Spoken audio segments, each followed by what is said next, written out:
Hi hello, നമുക്കിന്ന് കുറച്ച് ചരിത്രം പഠിച്ചാലോ? സ്റ്റാർട്ടിങ് തന്നെ ഞാൻ പഠിപ്പിച്ചോ. ചരിത്രം എന്ന് പറഞ്ഞാൽ ചുമ്മാ ചരിത്രമൊന്നും അല്ല കേട്ടോ. നമ്മുടെ AD 6-ാം നൂറ്റാണ്ട് മുതൽ ഒരു 10-ാം നൂറ്റാണ്ട് വരെ വ്യാപിച്ച് കിടക്കുന്ന നമ്മുടെ കലാവൈവിധ്യങ്ങളും അതുപോലെ ചിത്രരചന വൈവിധ്യങ്ങളൊക്കെ നമുക്ക് നിറഞ്ഞ ഒരു അടിപൊളി ഹിസ്റ്റോറിക്കൽ പ്ലേസിലേക്ക് നമ്മൾ പോകുന്നത്. കണ്ട, നമ്മുടെ കുട്ടികളൊക്കെ സെറ്റാണ്. അവരൊക്കെ ഇത് കാണാനുള്ള എക്സൈറ്റിലാണ് കേട്ടോ. അവർക്കൊക്കെ ഇത് കണ്ടിട്ട് എന്ത് മനസ്സിലാവുമെന്ന് എനിക്കറിയത്തില്ല. ഞാനിവിടുത്തെ പൂക്കളും കാടുകളും എല്ലാം കണ്ടുകൊണ്ടാണ് ഇരിക്കുന്നത്. കണ്ടോ, നമ്മുടെ വേൾഡ് ഹെറിറ്റേജ്, അതായത് ലോക പൈതൃക പട്ടികയിൽ സ്ഥാനം പിടിച്ച നമ്മുടെ ഇന്ത്യയുടെ ഒരു ഹിസ്റ്റോറിക്കൽ പ്ലേസാണ് കേട്ടോ ഇത്. എല്ലോറ കേവ്സ് ആഡോ. ഏകദേശം 34 പാറകൾ ഒരു ഹിസ്റ്റോറിക്കൽ പ്ലേസാണ് കേട്ടോ ഇത്. ഇതിനകത്ത് ഏറ്റവും വലിയ പ്രത്യേകത എന്ന് വെച്ചിട്ടുണ്ടെങ്കിൽ ഒറ്റക്കൽ പാറകളാണ് ഇവർ കൊത്തി ഇറക്കിയിരിക്കുന്നത്. 34 പാറകൾ എന്ന് വെച്ചാൽ 34 സ്ഥലത്തായിട്ടാണ് ഇത് വ്യാപിച്ചിറക്കുന്നത്. അതിനകത്ത് മെയിനായിട്ടുള്ള സംഭവം കേട്ടോ ഇതാണ് കൈലാസനാഥ ക്ഷേത്രം. ഒരു വലിയ പാറേനെ അങ്ങനെ തന്നെ താഴത്തേക്ക് കൊത്തി ഇറക്കി അതിനകത്ത് നല്ല കൊത്തുപണികളും അതുപോലെ ചിത്രപ്പണികളും എല്ലാം കൊണ്ടും ഒരു അടിപൊളി സംഭവമാക്കി വെച്ചിരിക്കുന്ന സാധനമാണ് കേട്ടോ ഇത്. ഇത് കണ്ടിട്ടുണ്ടോ നിങ്ങൾ? പലരും ഇത് കണ്ടിട്ടുണ്ടാവും, ശ്രദ്ധിക്കാതെ പോയതായിരിക്കും. നമ്മുടെ 20 രൂപ നോട്ടില്ലേ, 20 രൂപ നോട്ടിൻ്റെ ബാക്ക് സൈഡിൽ കാണുന്ന ആ ഹിസ്റ്റോറിക്കൽ പ്ലേസിൻ്റെ ഒരു ചിത്രമുണ്ടല്ലോ, അത് നമ്മുടെ ഈ എല്ലോറ കേവ്സിൻ്റെയാണ്. ആ പിക്ചർ ഈ കാണുന്നതാണ്.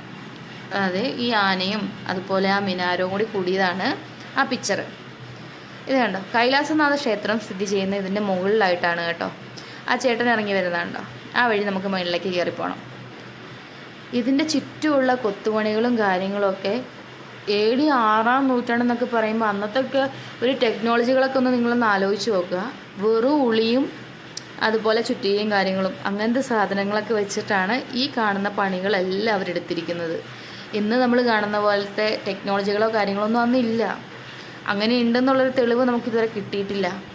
അന്നത്തെ കാലത്ത് അവരിതൊക്കെ ഒറ്റ കല്ലിൽ ഫുള്ള് കൊത്തി ഇറക്കിയാണ് ചെയ്തിരിക്കുന്നത്. എത്ര മനുഷ്യർ ഇതിനകത്ത് പണിതിട്ടുണ്ടാവും. കണ്ട, പിള്ളേർ വേറെ ലെവൽ എക്സ്പ്ലോറിങ് ആണ്. അവരവരുടെ ലോകത്ത് ഹാപ്പിയാണ്. ഞങ്ങൾ പതുക്കെ കൈലാസനാഥ ടെമ്പിളിലേക്ക് കയറാൻ തീരുമാനിച്ചു. മുകളിലേക്ക് പോകുന്ന പടികളും കാര്യങ്ങളും എല്ലാം തന്നെ ഈ ഹിസ്റ്റോറിക്കൽ പ്ലേസിലത്തെ തന്നെ കാര്യങ്ങളാണ് കേട്ടോ. ചില സ്ഥലത്ത് നമ്മളുടെ സൗകര്യത്തിന് വേണ്ടി പലതും മാറ്റി രൂപകൽപ്പന ചെയ്തിട്ടുണ്ട്. പക്ഷേ ഇവിടുത്തെ പകുതി സാധനങ്ങളും ഇപ്പോഴും ആ ഒരു ഹിസ്റ്റോറിക്കൽ അവർ നിർമ്മിച്ചിരുന്ന ആ രീതിയിൽ തന്നെയാണ് അവർ പ്രൊട്ടക്റ്റ് ചെയ്യുന്നത്. ഇതിനകത്ത് പല സ്ഥലത്തും ഈ കാണുന്ന ചെറിയ ചെറിയ ചിത്രപ്പണികളുടെ അവശേഷിപ്പുകൾ കാണാൻ പറ്റും കേട്ടോ. ഈ ക്ഷേത്രത്തിൻ്റെ ഫുള്ളായിട്ടുള്ളൊരു കളറെന്ന് വെച്ചിട്ടുണ്ടെങ്കിൽ ഈ കല്ലിൻ്റെ കളറല്ല കേട്ടോ. അത് കാലങ്ങൾ കഴിഞ്ഞ ഒരു രീതിയിൽ മറ്റേ മാഞ്ഞു പോയതും മഴയത്ത് നശിച്ചു പോയതും ഭൂകമ്പത്തിൽ നശിച്ചു പോയതും അങ്ങനെ പല കാലഘട്ടത്തിലായിട്ടുള്ള അറ്റാക്കുകളിലും കാര്യങ്ങളിലും ഒക്കെ അങ്ങനെ എല്ലാ രീതിയിലും ഈ ക്ഷേത്രത്തിന് ഒത്തിരി മാറ്റങ്ങൾ വന്നിട്ടുണ്ട്. പല സ്ഥലങ്ങളിലേക്കും ആളുകൾക്ക് പ്രവേശനമില്ല കേട്ടോ. അതിൻ്റെ സേഫ്റ്റിയെ കരുതിയാണ് എന്നൊക്കെയാണ് അവർ പറയുന്നത്. ഇതാണ് അവിടുത്തെ ബാൽക്കണി കേട്ടോ. ഇവിടുത്തെ കൊത്തുപണികൾ നിങ്ങൾ കണ്ട ഈ മേളിൽ കാണുന്ന പെയിൻറ്റിങ്സ് ഇല്ലേ, ആ പെയിൻറ്റിങ്സ് പോലെയായിരുന്നു ഈ ക്ഷേത്രത്തിൽ ഫുള്ള്. ആ ഒരു കളറായിരുന്നു ഈ ക്ഷേത്രത്തിനെന്നാണ് പറയുന്നത്. ഇത് കുറച്ചിടയിൽ ഇങ്ങനെ പെയിൻറ്റ് പോകാതെ നിൽക്കുന്നതാണ് കേട്ടോ. ഇത് പെയിൻ്റ് എന്ന് വെച്ചാൽ നമ്മൾ ചെയ്തിരിക്കുന്നതിൽ നൂറ്റാണ്ടുകൾക്ക് മുമ്പ് അവർ ചെയ്തിരുന്നതാണ്. AD 6-ാം നൂറ്റാണ്ടിൽ ചെയ്തിരുന്ന ഒരു പെയിൻറ്റിംഗ് ആണ് ഈ കാണുന്നത്. ഇങ്ങനെയായിരുന്നു ഈ ക്ഷേത്രത്തിലെ ഫുൾ കളറ്. മഴയത്തും അതുപോലെ ഇവിടെ ഓരോരോ അറ്റാക്കുകളും കാര്യങ്ങളൊക്കെ നടക്കൂലേ, വാറ് അങ്ങനത്തെ സമയത്ത്, പിന്നെ ഓരോരോ രാജാക്കന്മാരുടെ പടയെടുപ്പ് സമയത്തും ഒക്കെ ഇതിൻ്റെ മേളിൽ അറ്റാക്കുകൾ ഉണ്ടായിട്ട് അങ്ങനെ പല കാര്യങ്ങളും മാഞ്ഞു പോയി എന്നാണ് അവർ പറയുന്നത്. പല സ്ഥലത്തേക്കും ആളുകൾക്ക് പ്രവേശനമില്ല. സേഫ്റ്റിയെ കരുതിയാണ് പല സ്ഥലവും അവർ ക്ലോസ് ചെയ്തിരിക്കുകയാണ്. ഇതാണ് കേട്ടോ നമ്മൾ താഴെ നിന്ന് കണ്ട മറ്റേ 20 രൂപേൻ്റെ സൈഡിലെ മിനാരത്തിൻ്റെ ഒരു ഫുൾ ലുക്ക്.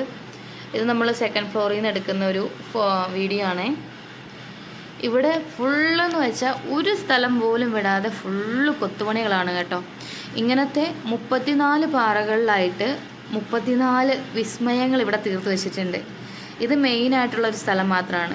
ഇന്ന് ഞങ്ങൾക്ക് ഒത്തിരി ദൂരത്തേക്ക് പോകാൻ ടൈമില്ലാത്തത് കൊണ്ടും ഞങ്ങൾ ഇവിടുന്ന് തന്നെ ഞങ്ങളിന്ന് തിരിച്ചു കേട്ടോ.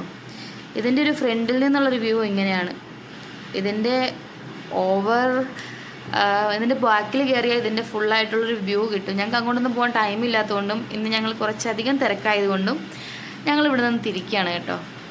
ഇത് ഇങ്ങനെ തിരിച്ചു വരാൻ കാരണം ഇതിനു മുമ്പ് ഞങ്ങൾ ഈ 34 പാറകളും ഞങ്ങൾ പോയി കണ്ടിട്ടുണ്ട്. ഇത് ഞങ്ങളുടെ 4th വിസിറ്റാണ് കേട്ടോ. ഞങ്ങൾ താമസിക്കുന്നിടത്ത് നിന്ന് 100 കിലോമീറ്റർ ദൂരെയാണ് ഇത്. അപ്പോൾ നമുക്ക് എപ്പോൾ വേണമെങ്കിലും പോകാമല്ലോ, ആ ഒരു മൈൻഡിലാണ് കേട്ടോ തിരിച്ചു പോകുന്നത്. ഇതിൻ്റെ മുൻപിലത്തെ ഒരു ഉദ്യാനമാട്ടെ കാണുന്നത്. നല്ല ഷെയ്ഡും കാര്യങ്ങളും നല്ലൊരു പീസ്ഫുള്ളായി. ഇത്രയും ക്രൗഡ് ഉണ്ടെങ്കിൽ പോലും നമുക്ക് അത്രയ്ക്ക് ഒരു ക്രൗഡ്നെസ് ഫീൽ ചെയ്യില്ല ഇവിടെ.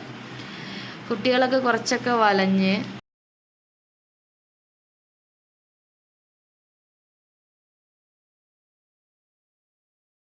ഇവിടെ നിന്ന് നമ്മളത് സെക്കൻഡ് ഡെസ്റ്റിനേഷനിലേക്ക് പോവാണ് കേട്ടോ. സെക്കൻഡ് ഡെസ്റ്റിനേഷൻ എന്ന് പറഞ്ഞത് നമുക്ക് സെക്കൻഡ് വീഡിയോയിൽ കാണാം കേട്ടോ.